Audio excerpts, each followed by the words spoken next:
Alright, so we're going to talk about inverse functions and relations here. And so we want to think about what our ordered pairs are. So remember, function is a set of ordered pairs where I have one input which gives me one output. A relation, I have just ordered pairs, and I could have one input giving me multiple outputs. But a function is a one-to-one relationship. And so if it's a function produces the ordered pair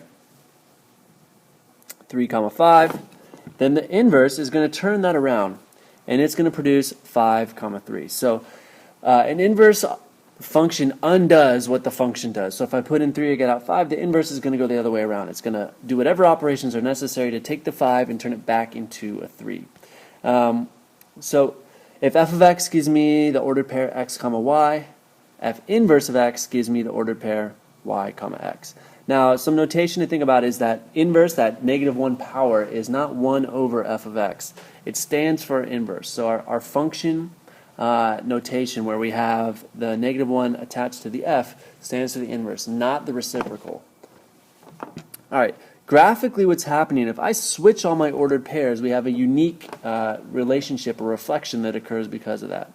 So if switching ordered pairs results in a reflection over the line y equals x.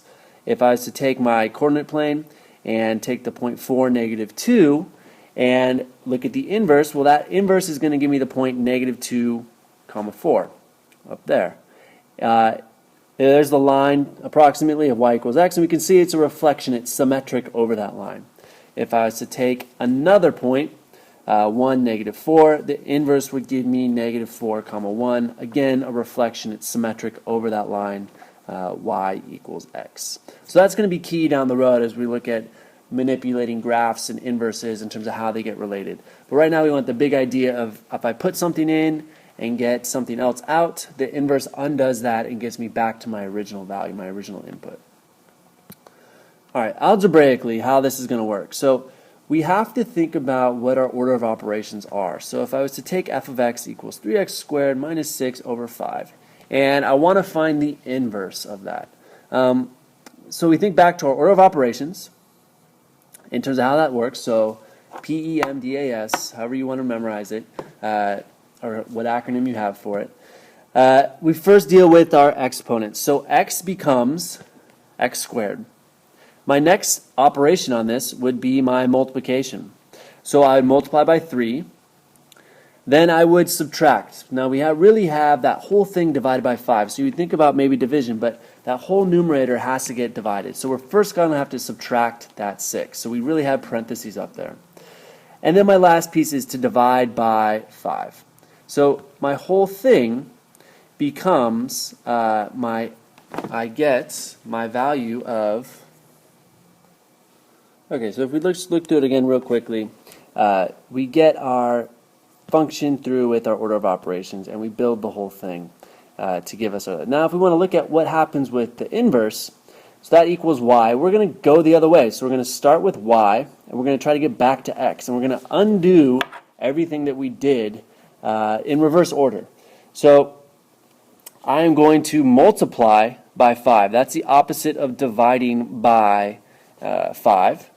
And then I'm going to add 6. That's the opposite of subtracting 6. And then I'm going to divide by 3, because that's the opposite and inverse of multiplying by 3. And then finally, I'm going to take the square root, which gives me the square root of 5y plus 6 over 3, which equals x. So we've made this big complicated circle where we're trying to do something and then undo it, and we have two things that deal with inverse operations. So my inverse, if I was to write it up here, f inverse of x becomes, with our notation as we have right now, of y equals the square root of 5y plus 6 all over 3. So that is my inverse function. Alright, if I keep going and think about what's happening here, if I put in an x value, I get out a y value. If I put in a y value, I get out and x values. So I get that relationship where my ordered pairs are flopping around, or switching places. Again, graphically results in a reflection over the line y equals x. All right, so a method to do this besides making a big flow chart, a kind of a shorthand with it, it's the same end result, but it's an easier way to think about it, is I switch the place of x and y, and then I solve for y. So if I take my original function, f of x equals 3x squared minus 6 over 5, and I switch it, so it looks like this, switch the x and the y, so x equals 3y squared minus 6 over 5, and I solve for y, I get y by itself. Well, I multiply by 5, that was my first thing that undid my operation there. I would add 6, I would divide by 3, and then finally I take my square roots.